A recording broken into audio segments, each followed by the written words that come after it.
Hello. Let's see. Cindy. I'm Dr. Pete. Nice to meet you. Although I appreciate your comment because it gives me an opportunity to do some education, I want to point out that there is no evidence ever in the history of vaccines that spacing them out is safer, better, or a more optimal way of immunizing and treating an infant's immune system. Let's get that out of the way. Here is the evidence why spacing out vaccines might be unsafe. In 2017, so quite some time ago, they did a study looking at, is it more stressful, cortisol, swab the cheek, for an infant to get one vaccine or 5 vaccines at once? And surprisingly, they discovered, no, there's no difference. Same levels of stress. So when we bring in a child for however you want to do it, one shot here, one shot there, the problem with it is this. Each time they get one shot, they get the same stress as if they got 5. So although, in your opinion, you feel that as a parent that spacing out is better, the evidence says otherwise. And the vaccines that we've been developing over the past 20, 30 years have been designed to be given together.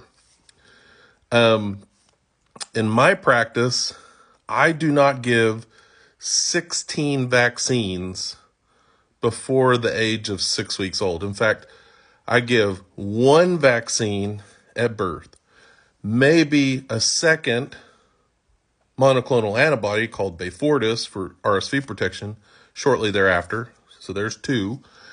And then by the time they're 2 months old, so over 6 weeks, they get 2, maybe 3 together, plus a liquid to drink. So not a needle, a liquid oral vaccine.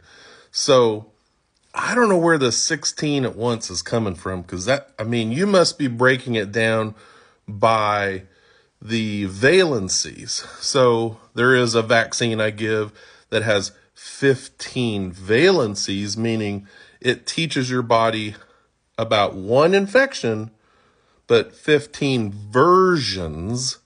So it's not technically 15 needles, it's one needle, but it gives you 15 different protections against one bacteria, pneumococcal infection. So a little confused by some of your numbers. And I'm trying to be nice here because I've heard this a lot. This is not the first time I've heard this argument. The immune system of human beings comes fully locked and ready to go. The difference is it is a finite resource. If you allow your immune system to be used by getting an infection, achoo, cough. If you allow it to get sick, you use the resource. Nothing about vaccination uses up the resource of your immune system.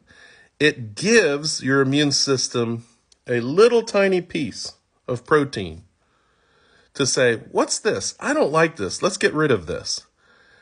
No infection occurs. No major immune response like what would happen if you got an infection occurs. A small immune response occurs, and then your body has a cheat sheet, how to fight off that infection. So let's be clear. It's not safe to space vaccines. It's good that you're vaccinating. It's not safe to space them. It actually might be harmful. We have evidence of that. And again, parents who say, oh, I'm not anti-vaccine, but, well, as soon as someone says but, that implies that there is a problem. So I would challenge you to go to a doctor and ask them questions. But here's the thing. The doctor should be allowed to ask you this. Where did you get your information? Why do you think that? Why are you so confident that the way you're doing it is better, even though there's no evidence and even though it might actually be harmful? Because that's what we need to have here is a motivational interview conversation, doctor to parent, so that they can understand. I'd love to do that if I had the time every single day to have that motivational interview for the hesitant parent. And I'm glad that you're vaccinating. I'm glad that you're hesitant, not refusing. So please keep protecting your child. That's the right thing to do. But understand that what you're doing is not necessarily safer and might actually be harmful.